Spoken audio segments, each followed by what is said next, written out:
UVCE Chronicles, sing it loud. Echoes of our past we're proud. From the heart of Bangalore to the world we soar. Welcome to another exciting episode of UVCE Chronicles. I am Asshray Sudhakar from 4th Sem EC. In today's episode, we are joined by Vice Admiral Dilip Deshpande, sir, from the 1970 Mechanical Branch. He is currently working as Director and Head of Defense Business of Radiant Corporation. We at UVC Chronicles believe that nothing is better than a first-hand introduction of the guest. So, sir, please give a first-hand introduction about yourself. First of all, namaskar to the podcast viewers. It will be slightly long. When you live 75 years, your life, the introduction will have to be a little long, but I'll try and keep it as brief as possible. I was born in 1949 on a very sort of important day, 2nd October, Gandhiji's birthday. I was born in Pune. And that's the last time I ever lived in Pune. I never went back to Pune thereafter. My father was in government service and he moved to Ahmedabad because Pune, Ahmedabad, they all came under the erstwhile Bombay presidency. And I lived in Ahmedabad, did my upper KG, lower KG, whatever you want to call it, all that in Ahmedabad from 50 to 56. In 1956, the states were reorganized, and my father, who was actually from the old Karnataka state, we come from Belgaum district, he was transferred to Karnataka. And then we came to Bangalore. At that time, I knew no other language other than my mother tongue, Marathi, and I knew a whole lot of Gujarati, which was of no use here in Bangalore in those days. Even today, I can read Gujarati, but I can't understand very much of it. We came and we were living for a year almost in Baswangudi. I went to school in a school called Mahila Seva Samaj, which is there. And then we shifted to Jai Mahal Extension in 1958. Whole of 57, we were in Baswangudi. And there I went to school in St. Aloysius School, the middle school. I did in St. Aloysius. I got pretty good education there in a different sort of format. And but all my friends, and amongst my friends, I also include someone like you all know, Syed Kirmani, for example, the great cricketer. We all grew up together in Jai Mahal Extension. He was my neighbor. And they were all going to St. Joseph's. So I had to transfer to St. Joseph's Indian High School. I finished my 3 years of high school there, went to St. Joseph's College automatically, finished St. Joseph's College, and then I joined UCE in 1965. In 65, I joined UCE and went on. When you join at the first, when it's a 5-year integrated course and you're in the first year, you think that the engineering course will never end. It's like a never-ending course. But you do some very interesting things as you go along. You learn a lot of interesting stuff. You make interesting friends and so on. So after joining 65, you see the main consideration those days was more of NCC. I was an NCC Air Wing cadet. In PUC, I was an Air Wing NCC cadet, and I continued in UC. I used to play cricket. I played for the college for a few years, and the college team was in the topmost division league. I got to play against those days greats like Prasanna, Chandrasekhar, Vishwanath. They were all playing in the senior division league in Bangalore. And our college was in senior division league. We also had some very good players. Other than that, of course, you kept going to college and start learning. Most of the first year, there's practically hardly any engineering that you do. It's all maths, physics, chemistry, a little bit of English also. I don't know why they taught us English, but they did. And a bit of workshop practice and a little bit of engineering drawing. You start learning how to use the drawing pencil. I suppose these days it's not in vogue anymore, but those days we had to learn how to sharpen the pencils too. And there we started off our drawing lessons. We kept on slowly in second year, less of the general subjects and more of some more, little bit of engineering started creeping in. A little bit of electrical engineering, a little bit of building drawing, and some mechanical stuff and so on. And the engineering really got serious in third year. In third year, you really felt that you're now, okay, now you're going to become an engineer. You start learning thermodynamics, you start learning hydraulics, you start learning a lot of electrical engineering. And at the end of third year, there was never any doubt in my mind as to which branch of engineering I would go to. Though I liked all the three branches, civil, electrical, mechanical, these were the three branches. With our batch, they started electronics. Electronics was not very attractive. I mean, I was not attracted to electronics at all. But civil and electrical and mechanical were the three subjects that I really enjoyed going through.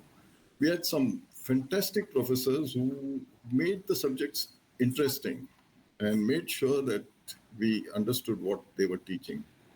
And that stood me in great stead later on in life, because that grounding which I had in these three subjects really helped me in my life in the Navy. Fourth year mechanical, we go across the street to the other side. The college is on one side of the road, around the KR circle. On the other side was all mechanical. We started going there. And once I saw a couple of naval officers who were wearing clean white shirt, shorts, and stockings and shoes, and very smart-looking guys. We were wondering, what are these guys doing here? Two of them had come. We were told that, oh, these guys have come for something known as campus interview. It was unknown word those days. I mean, nobody came for any campus interviews. Nowadays, it's very common for all just to invite companies to come and do campus interviews and all that. In our days, there was no campus interview. In fact, it was very difficult to find a job for an engineer those days. So we, just for the heck of it, me and my friends, we went along, got interviewed, got selected, went for the services selection board, got selected again. And at the end of it all, I was selected along with another friend of mine who unfortunately didn't join the Navy, though we are still in touch and in friends. He is in USA. Final year, of course, was more or less a finishing thing. You really learned the upper things about the overall concepts of engineering. By then, your theory of machines and your thermodynamics and all that you know very well. So you do water power engineering. In all these things, one of the things that I really enjoyed was the tours that we went to. In third year engineering, for example, we went to a place called Ghati Subramaniam and stayed there in a chowl tree and did survey practice. Every day we used to take our chains and got all equipment and climb up some mountain or go some other place and do a survey. That entire village must have been surveyed, must have been hundreds of times by batches before us and batches after us. It was very interesting to stay there in the chowl tree and lead a life which is frontline life for civil engineers. There are no facilities, there's no infrastructure. We carried our own cooks who fed us.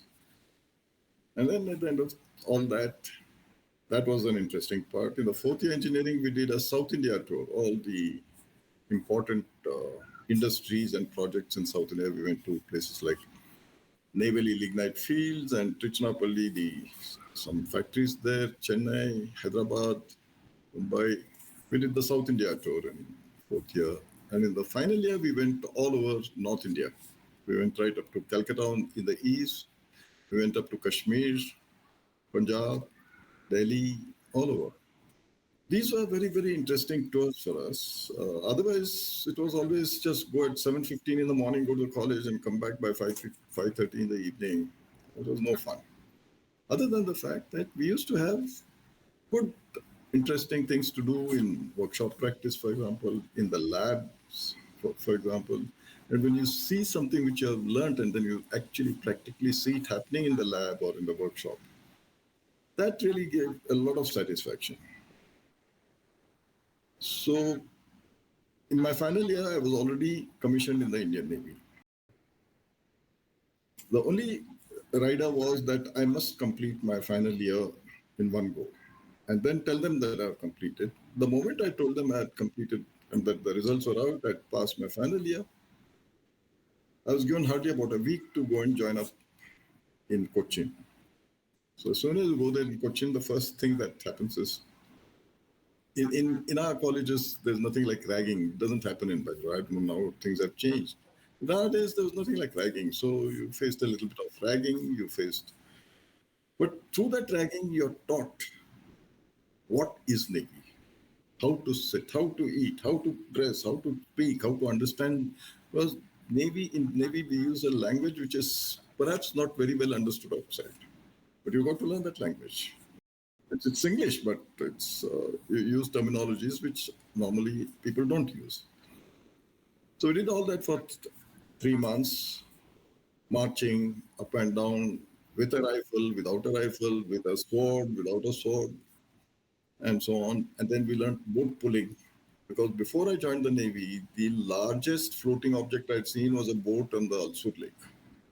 And I didn't know what a ship would look like. What is a ship? And what is a warship? These are things which you didn't know. And slowly you learned that. You learned all the different things that you need to know before you can even go near a ship. That happened for 3 months. And then I went to Mumbai and joined up on INS Vikrant, the aircraft carrier. Spent 3 weeks there where we were exposed to all the departments to say, hey, you learned the theory, now look at it practically. This is how we live, this is how we sail, this is how everything works in a ship. How many departments are there? What do they do? And then after this brief introduction, we were all sent to Lonavala. And we have a Naval College of Engineering there. And we were taught from fundamentals, marine engineering, everything about the ships, ship structures, ship systems, ship's machinery. 6 months of that training, and it's all classroom. There were workshops and labs and so on. But after that, we went to sea. And we went to different ships. We were 28 of us engineers.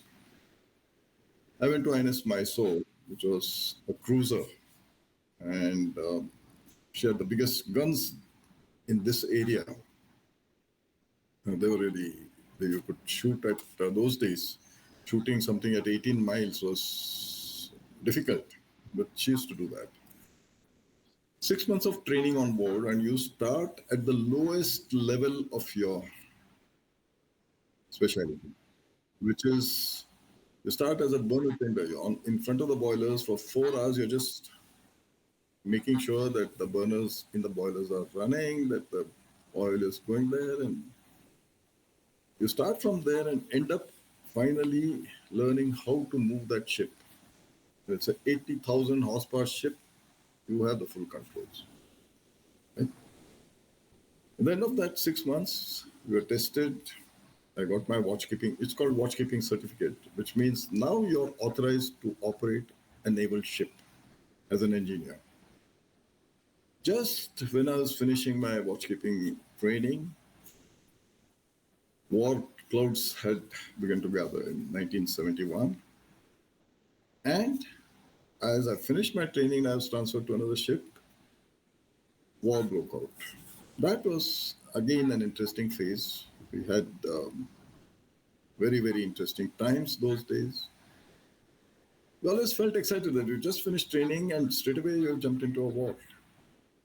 Fortunately, we fought the war, we won the war.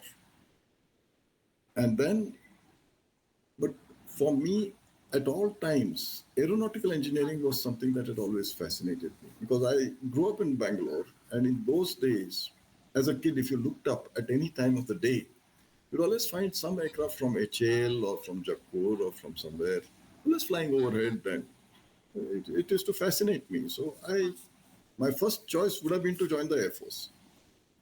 I knew nothing about Navy, but I was in Air Wing NCC and so on.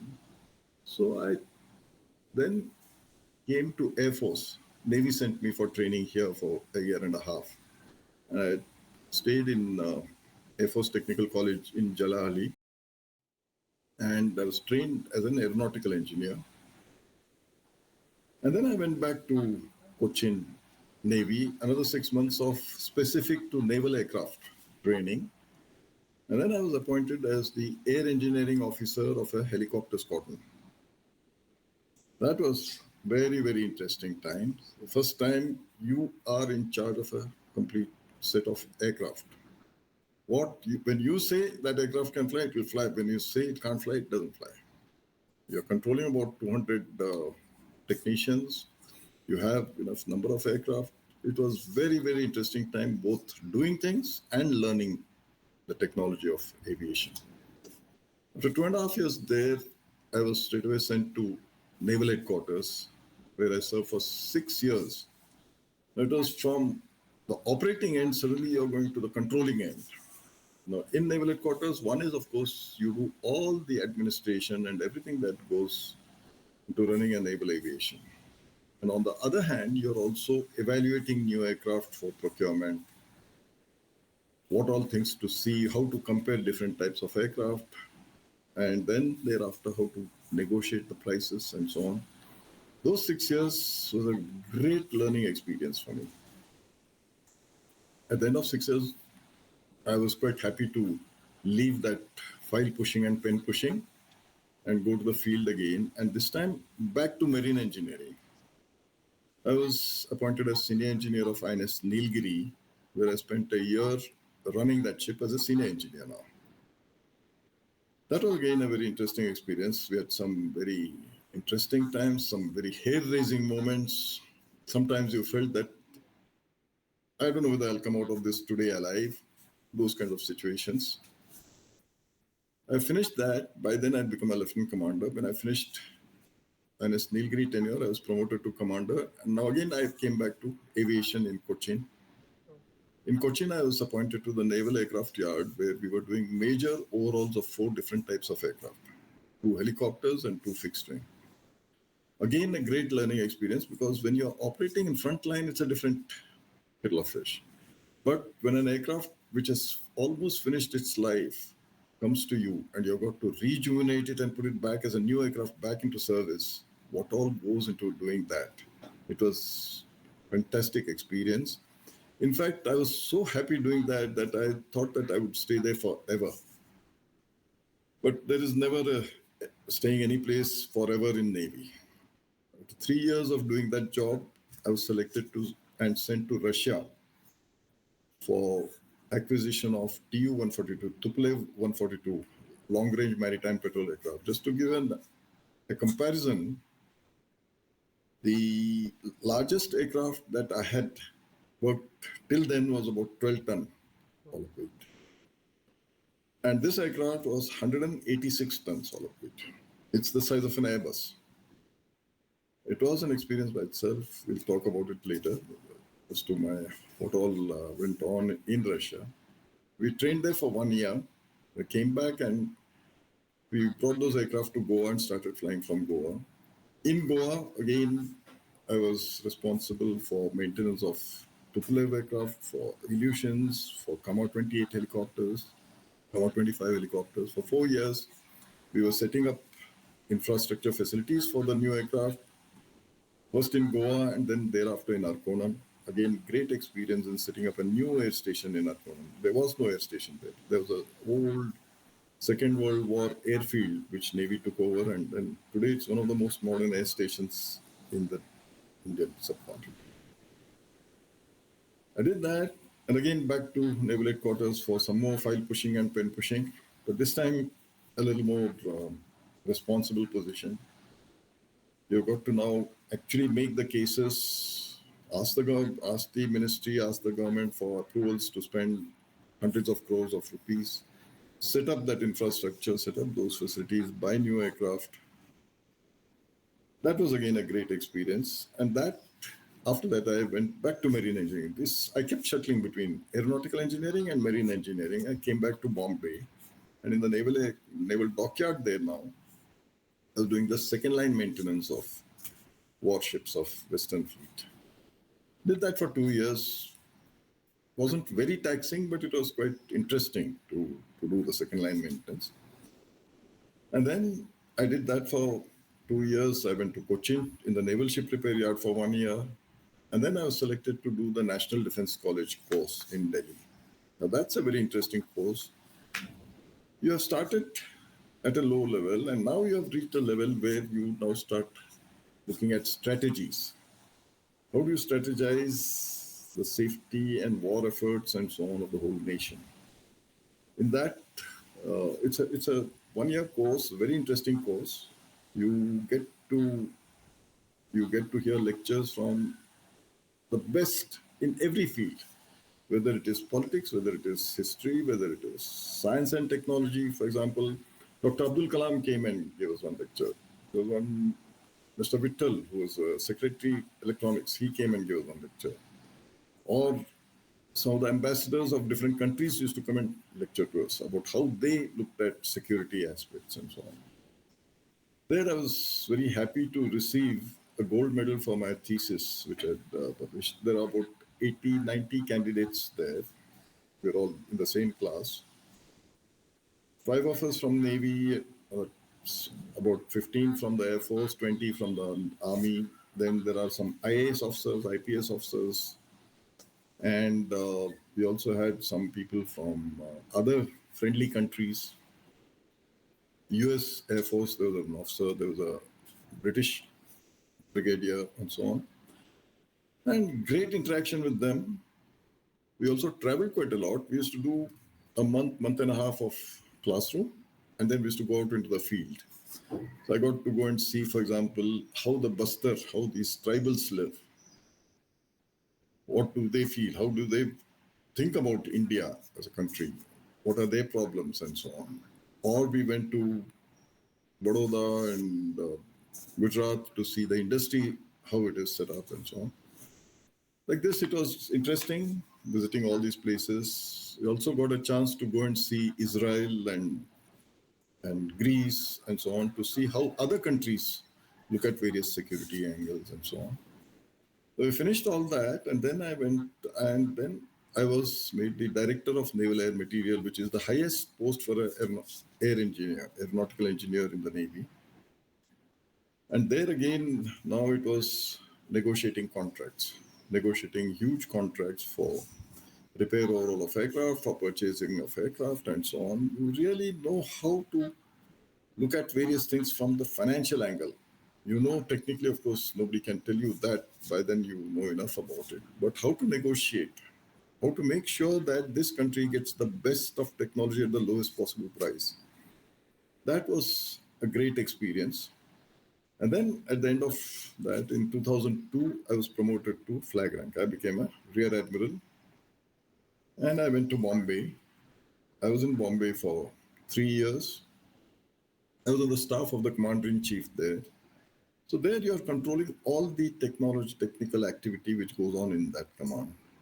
After 3 years there, I went to Visakhapatnam in the Eastern Naval Command, and there too again, for about 6-8 months, I was the chief staff officer, technical staff officer there. And then finally, I got to command the Visakhapatnam dockyard. It's a huge dockyard doing fantastic work in repair overall of ships and submarines. About 7,000-8,000 people working there. It's a huge organization. You can do a lot of good. You have got every single problem from industrial relations to technology to infrastructure development, everything you do. And then at the end of that, I was sent to Delhi and promoted to the Vice Admiral, and I was controller of warship production and acquisitions. Now there you start controlling all the production and acquisition activities related to ships and submarines. I was involved with bringing the aircraft carrier Vikramaditya, which is now Vikramaditya. Those days she was called Gorshkov, which was a Russian ship. I've done about more than 20 trips to Russia for various reasons. They manufactured ships, they repaired and refitted our submarines and so on. Also, you're responsible for all the shipyards here producing the warships, like Mazgaon Dockyard in Bombay or Garden Reach Shipyard in Calcutta, Cochin Shipyard, Goa Shipyard, all these shipyards you control. You're on the board of directors of many of them. And then finally, as the last leg, I was made the chief of material, which is the highest post for an engineer in the Navy. I served in that post for 1 year. You're responsible now for every single engineering activity that goes on. And then 2009, I retired, end of 2009. So I had been out, I left Bangalore in 1970, 2009. I came back to Bangalore after 39 plus, almost 40 years. Came back to a totally different Bangalore. I couldn't even recognize my own city. It was a long journey in the Navy. On the personal front, just when I was completing my Air Force Technical College course in 74, I met my wife. We got married. We have one son, who I told you earlier that when he grew up, he went to REC Durgapur and did his ECE, and then went to US and he's done his master's, and now he's running a company there. I have a granddaughter who's just completed high school there, and now she's joined Purdue University for aerospace engineering. She's a freshman in Purdue University in the Neil Armstrong School of Aerospace Engineering. Hopefully, in another 3 years, we'll have another aerospace engineer in our midst, in our family. 2020, during the COVID times, my wife, who had been fighting lung cancer for a long time, for 5 years, she succumbed to cancer. After that, I'm living alone here in Bangalore, trying to do something. In the meantime, of course, after I retired, I just couldn't keep quiet. So one of the companies wanted me to join them and help them to set up certain infrastructure and so on. So I'm their strategic director for developing defense business. Keep myself busy, either doing some work for the company or playing golf. That is what I like to do these days. So that, as I said, not very brief, but that's my introduction. That was a very pleasant and diverse introduction, sir. How did your academics at UVC, how did it help you? And how were the teachers? How were the classes, etc.? So your life at UVC. We had, by and large, I would say, by and large, we had very good teachers. Whatever subject they taught us, whether it was, for example, nobody really wants to learn chemistry. If you come for engineering, then you don't really want to learn maths and physics and chemistry. You want to do engineering. But we had professors, we had lecturers who made even industrial chemistry interesting. Who made physics, for example, up to third year we had physics. And they used to make physics interesting, make it interesting for us. Maths was one thing that used to trouble me quite a bit. But then I said, okay, you have to learn maths, because later on when you're doing engineering, unless you've understood maths correctly, you can't understand the numbers. You can understand the concepts, but you can't understand the numbers. Why the numbers are like this? Why the numbers are not some other way? And there are some problems you cannot solve unless you know your maths correctly. But that you realize later on when you're doing it, it's a little painful. The engineering side, of course, we had the best, I think. Civil engineering, for example, we started off in first year, starting with granite and cement and wood and so on as engineering materials. You start off there. And then as you grow into the college, later on, you start learning about steels and different types of steels and alloys and so on. Engineering materials is one thing that you don't really like when you're doing engineering, but that's the only thing that saves you when you are doing practice, when you're practicing engineering outside. You must know your materials. If you don't know your materials, you cannot function. And I know a number of some of my friends who couldn't understand why does steel become hard when you make it into a martensite? How does it become? They couldn't explain. Whereas these are the concepts that our teachers taught us so thoroughly. Even one of the subjects in the final year engineering was estimating specifications and engineering economics. Nobody liked that subject. Nobody. And yet, I told you that once you are practicing engineering, at every stage you must be able to estimate and you must be able to specify correctly. You must be able to estimate the costs of various items if you're selling or you're buying. So these are the things that the engineering college has drilled into us. And also the other thing that really helped me was the first 3 years of engineering. We did all the three: civil, electrical, and mechanical. Many colleges, they branch off right in the beginning, so they don't do as much of electrical and civil as we did. With the result, now, if I'm commanding dockyard in Vizag, and I'm going to construct my design office. It's a civil job, but it's my job, it's my responsibility, and I want to do the best. So if I know civil engineering, then I can do it correctly. Even after I retired, I set up my office here in Bangalore. I bought the site, I constructed the office. It came out very well for the simple reason I was able to specify at each stage what materials I wanted used. So in that fashion, I think our professors, hydraulics, for example, we had one Professor B.T. Lakshman. What a teacher he was. Whatever he taught us, whether it is flow through channels or pipes or whatever it was, it stuck here. And then in the Navy, all the time you're dealing with these topics, right? Structures, even in fourth year engineering, we did steel and concrete structures. Now, when I see metro pillars and beams coming up, straight away it connects. Look, this is what the structures man taught us 50 years ago. So the college education which UVCE now, UVCE gave us, was fantastic.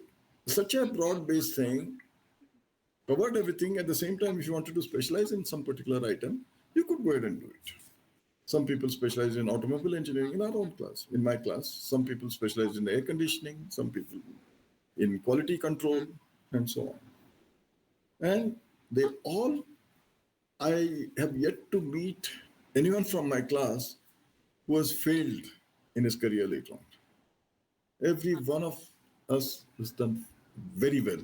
And that, I say, is thanks to our college, our professors, including even the lab assistants. They would make sure that you learned everything properly. Even in a mechanical lab, there used to be, I forget the names, but I can still see his face.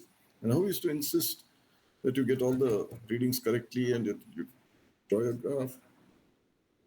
So it has been drawing, machine drawing, for example. You're taught so much of machine drawing. Later on in life, when you look at a drawing, you can straight away imagine what the part is. If you've not done it, then you're struggling to understand a drawing.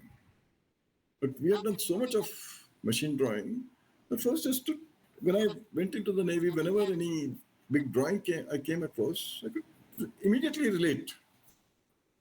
So every aspect was useful. Electrical engineering, we did a lot of electrical lab work here. So I never have a problem in doing any electrical work. I can't be an expert in electricity, but basics I know. So I'll not put anyone in jeopardy on the electrical side. The only thing which was tricky for us was electronics. That we didn't do too much of. And that will always remain gray area for me. Though I've tried to educate myself thereafter. But it's been tough. I came up to what are they called? Intel 8080 processors, and I stopped. I said, beyond this, I can't go now. But there were other things to do, a lot of other things, domestic pressures and so on. Also, so what inspired you to join the Navy? Because you told that there was this company placement as well, which was very uncommon those days, but then it's pretty common now. When there was that option as well, what drove you towards Navy and not, joining a company? No, firstly, there was, you see, our batch, for example, many of my batch people did not get even an internship, what you call internship. Those days it was called some under trainee engineers or something. 250 rupees stipend you used to get. They couldn't get that for 6-8 months. That was the scene. The engineers were not getting jobs very easily. Today, you get an engineering degree or a management degree and you're through. It's not. It was not like that. Secondly, the main thing that drove me was I could not see myself. You see, those days the major employers were the PSUs, HL, HMT, Bell, ITI, and so on. And I felt, maybe I was wrong, but I felt that this would mean a 9 to 5 job or a shift in the evening or some shift work or something. I couldn't see myself doing that day in and day out. I wanted to have a life which was changing. And this Navy ensured that I got. I mean, other than the 6 years in Delhi continuously as a lieutenant commander, I've never stayed in a place for more than 2, 3 years. Every time it's a new job, new people, new challenges, different level of challenges. So that is what I was looking for, and that's exactly what Navy provided me. So I knew what I didn't want, but by joining Navy, I got what I wanted. I didn't know that I would get it, but I got it. That way, I think I was fortunate. It's more a lucky choice than anything else. But as I said, also, I have been, from middle school onwards, I've always been in some uniform or the other. I'm not talking about school uniforms and so on. When I was in middle school, I was in Boy Scouts. In high school, I was again in NCC, pre-university NCC, first 2, 3 years of college NCC. I've had this sort of, I wouldn't say fascination, but liking for leading a disciplined life. And you had to, when we were in college, you had to get up early morning on Saturdays, even if you didn't feel like it, and even if the college was not there, you had to get up and go and do the parade. If you went on parade without a shave and without properly being dressed, you'd be hauled up. So you always made sure that you wore good, correct uniforms, you looked smart, you marched correctly, you didn't just amble along. So that is the kind of life I've always liked and followed. Even today, I like. So Navy, stroke Air Force, Army, at one stage, there was a suggestion someone had made that why don't you go and join NDA and join the Army?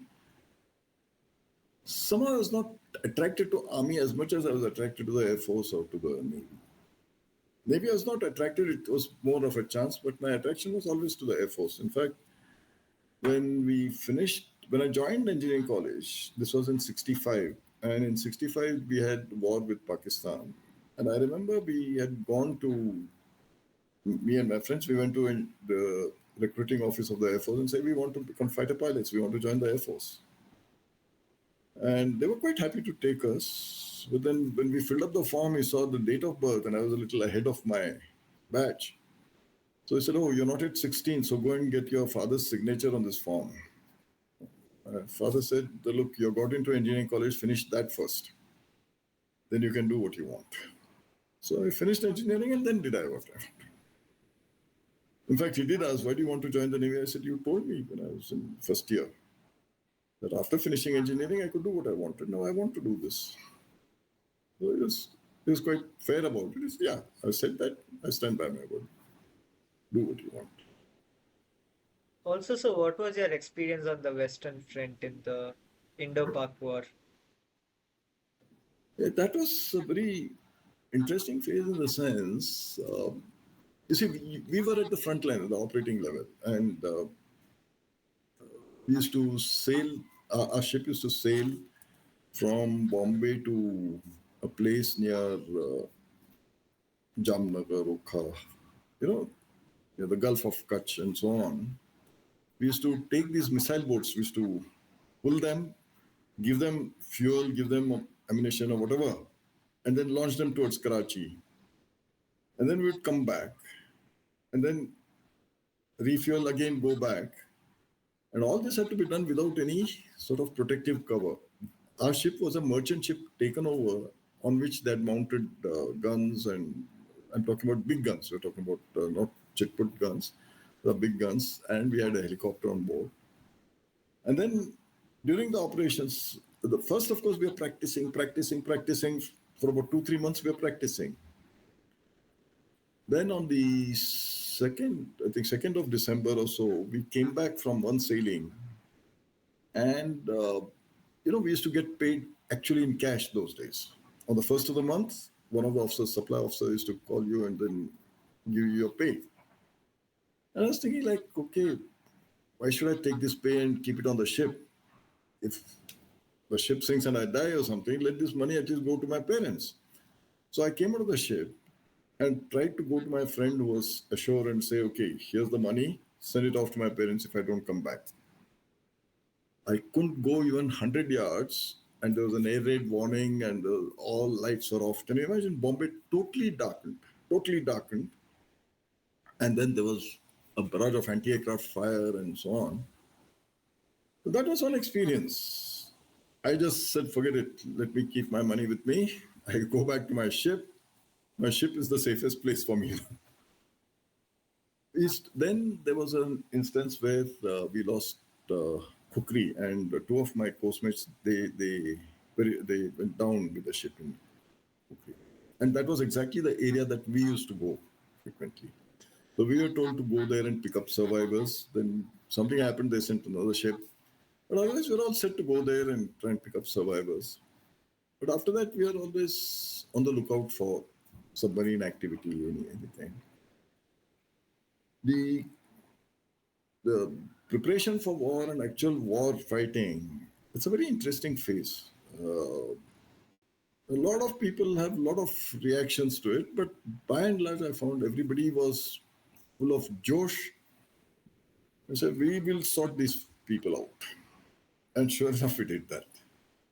This was, of course, in 71. Again, there was a similar situation, but by then I was in naval headquarters. That was the Kargil crisis, when we had Kargil problem. And again, a lot of things happened in that. I just finished my National Defense College course and I'd come. And then you have to say, okay, now quickly get all the aircraft online. Even if they're under maintenance, come and push them online so that we can start. If the war starts, we can get on with it. So war is unwelcome, but when it comes, you give it all you have got. Pull out all stops.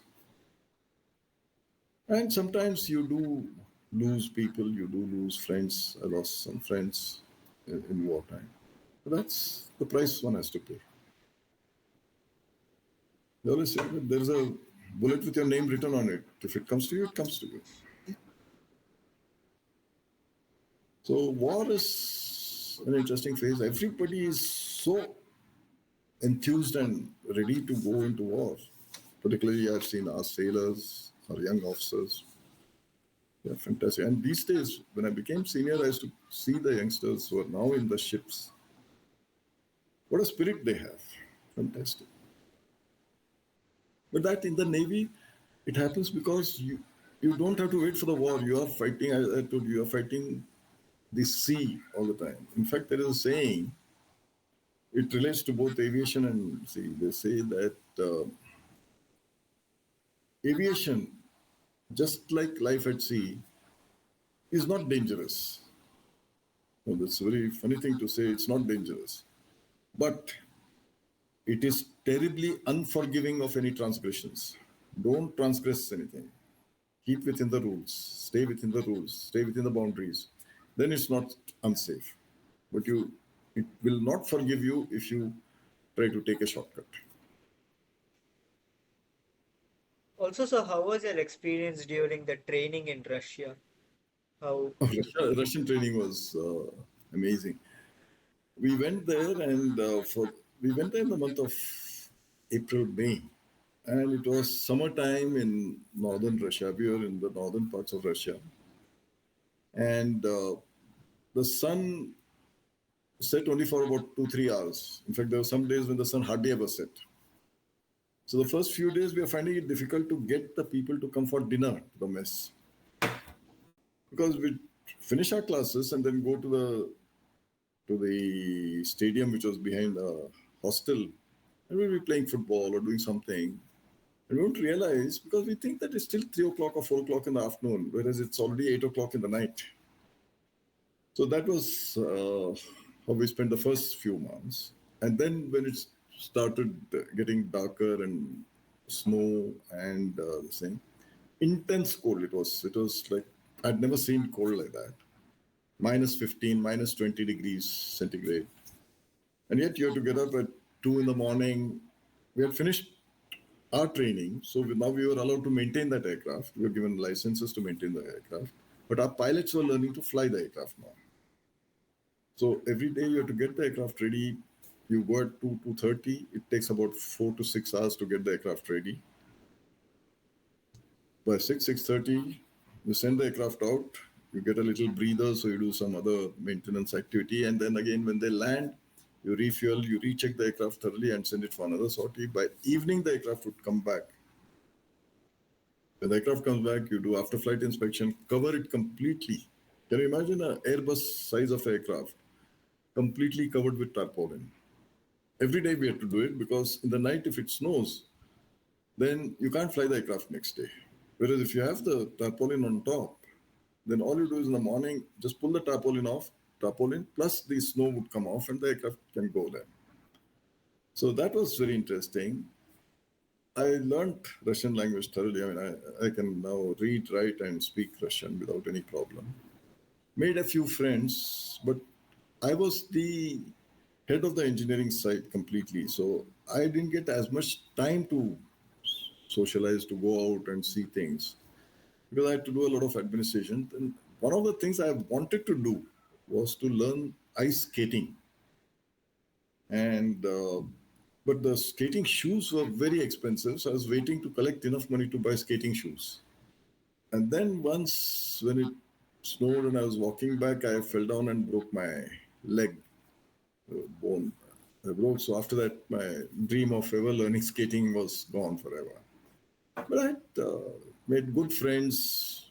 We had a lot of good time with our instructors. Our instructors are all from the Russian Navy. And then subsequently, I went back. Many times I have gone there. So I've gone to the factory where they built those aircraft. I've seen the kind of technology. You can imagine a wing. You can imagine the wing of a Airbus. That size of wing. It is mounted on a lathe and spun around to clean some things inside. Huge things.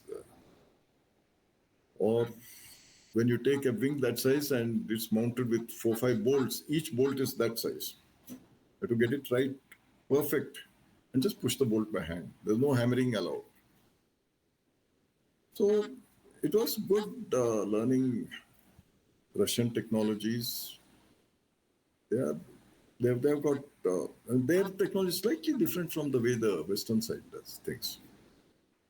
There it's all robust and rough, but it works. And of course, it consumes a lot of fuel, but when you get a lot of power out of the engines, the structures are very, very sturdy. You can thump them and nothing happens. So that was interesting. Traveled a lot in Russia. I've traveled from Russia to Ukraine. We used to fly from Russia, come to Ukraine, and from Ukraine we used to take a straight hop to Goa. And it was almost 12 hours of non-stop flying. And those aircraft are not built for comfort. They are operational aircraft. So that was good, interesting. Then I've gone to when the aircraft carrier was being got ready. That was again an interesting thing. There was a time when we were the Soviet Union had broken up, so we're not getting spares. So I went around to their factories and collected some spares and bought them. This was the Kargil, around the Kargil time. By the way, the Russians are very, very warm people, very, very warm people. In a sense, once you're their friends, they'll do anything for you. Oh, so you're saying something. Go ahead. Yeah, so I was just asking how many countries have you traveled around the world? Because you did mention about Russia, Ukraine. So how many other countries have you traveled and how many languages do you know? I mean, in India, you told you know Gujarati, Okay, the Marathi. languages is easy because that is Okay, my mother tongue Marathi, Kannada, these two are basic. Hindi, Hindi. English. As I said, I can read Gujarati, but I can't speak. And then Russian, of course, I can read, write, and speak. I know a smattering of Tamil here, there, because I stayed in Bangalore for so long that I can do some of this thing. Yeah, that's the extent of it. Traveling, I've gone on uh, duty. I've gone to England, France, US, Italy, and then, as I said, the ship went to Seychelles, Madagascar, Comoro Islands, and I've gone to Far East also, up to Manila, Singapore, Bangladesh, Israel, Greece. Yeah, I think I've done a fair amount of travel. Wonderful. I love traveling. I love traveling. I love to see new places, meet new people, see their scenery, their cuisine, what all they, what kind of food they Food. eat, and so Yeah. on. Recently, I'd gone to Turkey, Istanbul, and so on. Went to Vietnam and Cambodia. How was Bangalore when you joined college, when you were a student at UVC? It's a it's a different thing. I don't think you will ever imagine that. I mean, we all only cycled, right? There were not so many. There were no cars practically on the roads. Hardly any cars used to move around. The maximum problem about traffic used to be the three-wheeled auto rickshaws, perhaps. Not many scooters, lot of cyclists, lot of pedestrians walking. Not much traffic. After 7 o'clock in the evening, you won't see much population on the roads. Climate was much better. I mean, it was cool all the year round. Hardly any summer months. And of course, it used to rain every evening. Once you cross the summer months, then afternoon or evening it would rain for half an hour. And if you're cycling back from college, you just pull your cycle under a tree, wait for half an hour, and then you get on with it. I don't think I had a raincoat or an umbrella. I don't think we had. And it was the same in winter. There was no severe winter. There was no, like my first severe winter was when I went to Delhi. In Bangalore, you didn't even need a jacket or a sweater or anything. Could manage without. So it was a very laid back, pleasant place to be. And Bangaloreans, by and large, they were noted for being very nice people, very gentle to outsiders. Now I don't see that gentleman. Now I see a lot of stressed out people who are at the drop of a hat they're willing to come to pick up a fight. So it's not. I mean, other than the fact that this is where I grew up and therefore I've come back here, but otherwise it wouldn't be my first choice to live. But then where else can I go? Every place is now teeming with people who are stressed out, who are trying to earn their living in a difficult situation. So wherever I go, I suppose it will be the same. To that extent, at least Bangalore's climate is not as bad as some of the places. One thing that I really didn't like in the Navy was that every place that I went to was hot and humid. And I didn't know what was humidity and high humidity and heat. And of course, marine engineering is all about heat and sweat and steam and dirt and filth.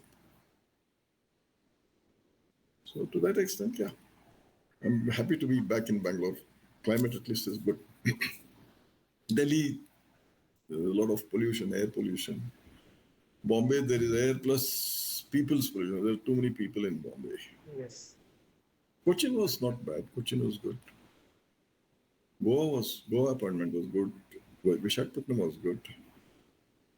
These are the places I served. When I became a vice admiral, as I said, I was responsible for a design and construction of all warships and submarines. So I had a complete design section for ships, warships, and the designers of submarines. And these are huge design organizations. There are people who are ex-IIT Kharagpur and places like that who have done naval architecture. They're trained in naval ship design and so on.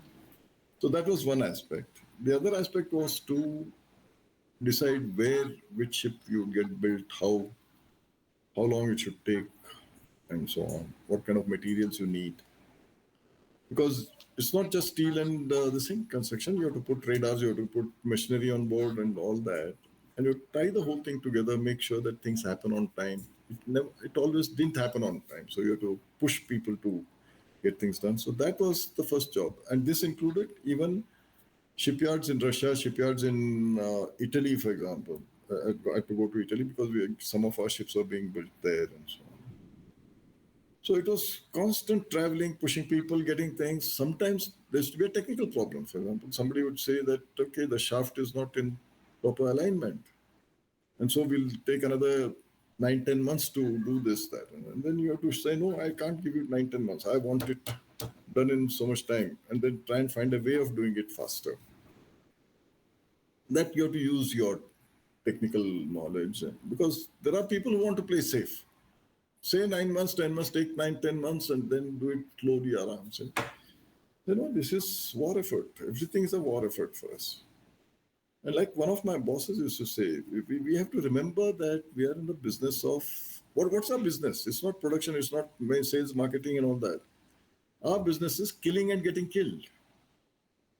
And if you don't kill, then you'll get killed. If you're not ready, you'll get killed. So you have to remember that is so. So to that extent, it was good.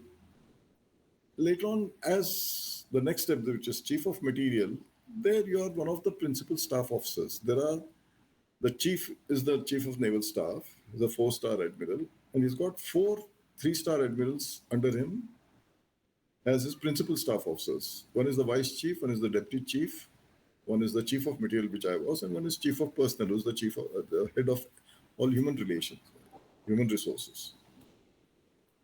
So that has its own pressures, it has its own responsibilities. But by then, you know how to deal with these responsibilities, and you get help. You select your team who will help you, and you train them well. You select your teams, and then you perform. So, as a vice admiral, it was interesting. You get recognition if you do well. By and large, people who have gone to that level, very rarely they fail. Unless, of course, catastrophe strikes something. But I had no problems at all. So all your material needs are looked after, but at the same time, you have to give it's a 24/7 after that. Even when you're at a party, you're still working. It's a difficult situation. You've got a lot of official functions to attend. You've got a lot of meetings with the ministry. So it's a responsible job. You give correct decisions, you do well. To our viewers, our esteemed guest has won the following prestigious award from the President of India. First one being Vishisht Seva Medal in 1997. Second one, Ati Vishisht Seva Medal in 2007. And third one being Param Vishisht Seva Medal in 2010. So how was your experience like with these medals and awards? See, awards is something that if it happens, you feel satisfied that your work has got recognized. It's not something you work towards or you work for. It just so happens that you do some work as a routine, but then it gets recognition at some levels. And then, of course, you go to the Rashtrapati Bhavan. I've been there. I received my APSM, Ativisha Seva Medal from, at that time, Dr. Abdul Kalam was the president, and maybe it's the other way around.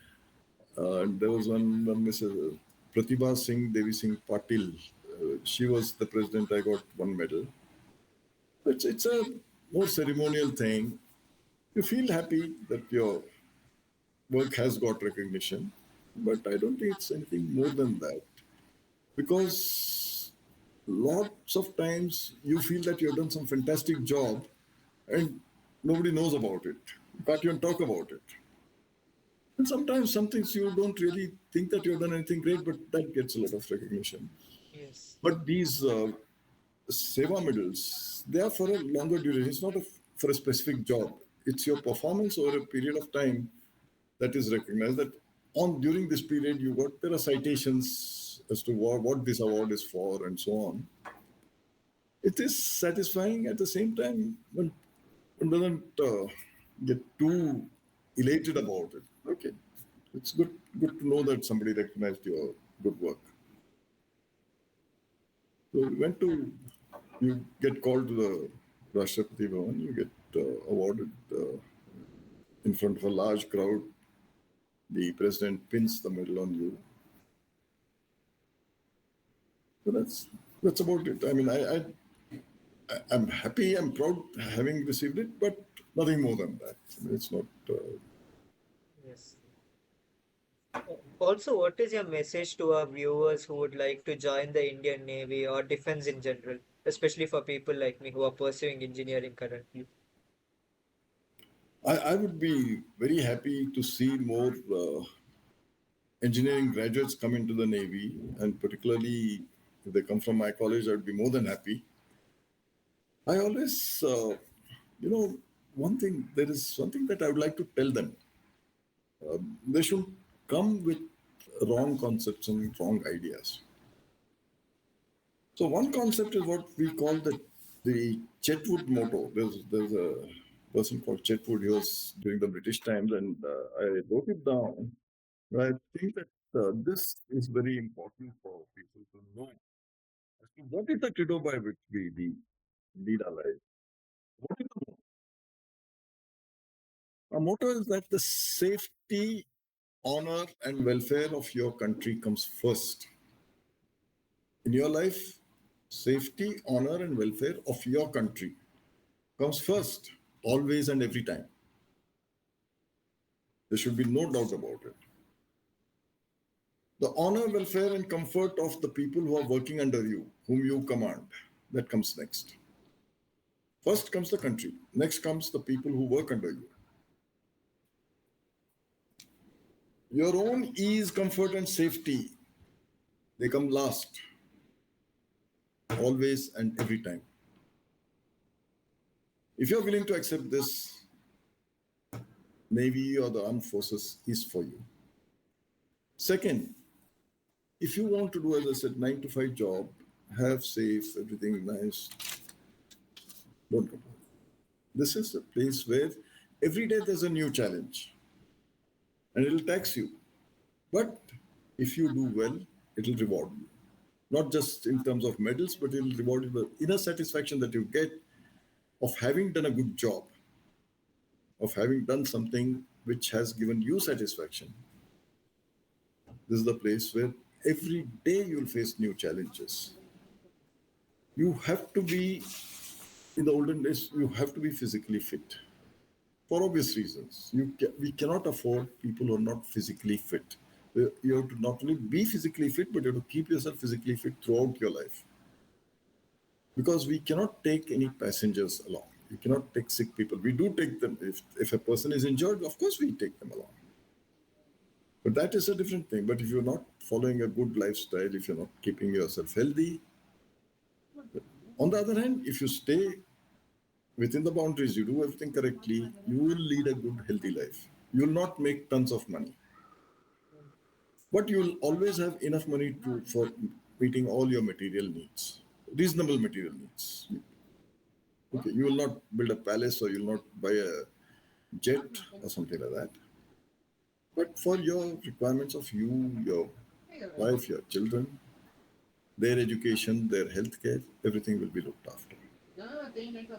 So if you have this kind of a feeling of leading a disciplined life, leading a healthy life, leading a life full of integrity, it places a lot of importance on integrity, then this is the place for you. because the kind of challenges you'll meet and the kind of life you will have. Like I'm saying, I'm 75-year-old. I feel very happy that I did 40 years in the Navy. Not a day I need to regret. I don't have any day that I said, oh, that day was bad day. No. Every day there is a challenge. Sometimes you'll fail in your meeting the challenge. But a failure you learn from that. And there's a lot of camaraderie. It's never one man show. It's always a team effort. So you will make a lot of friends. You have to depend on them for your life. They depend on you for their life. So that builds a different kind of bond. You will always wonder why these people are so, one army chap or one Air Force chap, why are they so closely bonding? Because we have lived through so many different difficult situations together and come out ahead. So these are the factors that one should consider. And this is the advice that when you do join, make sure that you know what are the priorities. First priority is the nation. Second priority, the people who work under you. Yourself, your comfort, last priority. And don't worry about money. There'll always be enough to eat, enough to have good life. But you'll not make big properties and you'll not have a huge bank balance and so on. When you retire, you'll have enough to go back, get back. You'll be surprised. You will get to see, use, maintain equipment which is cutting edge technology. Because you know that always for defense, you have to use the latest available technologies. Yes. I got to know the technologies which I never see outside. So you, from technology point of view also, you'll always be at the cutting edge. But and it doesn't matter which branch of engineering you come from. Particularly ECE, most welcome. We have got a whole range of electronic equipment. Mechanical, of course. Structures, of course. Electrical, the whole lot of electrical machinery which is on board. So there's a lot of space for engineering. I wouldn't say necessarily graduates, engineering trained people to join what we call Navy and Air Force. We are very heavily equipment oriented. Yes. The Army perhaps is not so heavily equipment, though they are also now getting a lot of modern equipment, but they have to depend a lot on physical effort. Whereas here it is physical plus mental. You have to be a good engineer to succeed at sea. Yes. Got it. So it was very nice interviewing you. Learned a lot of things about be it about Bangalore, how it was, or what happens inside what happens inside the defenses, what and all opportunity me as an engineering student, what I have, and a lot of other things as well. It was very inspiring for me as an individual. It was a great time interviewing you. Thank you. It was lovely talking to you and meeting with you.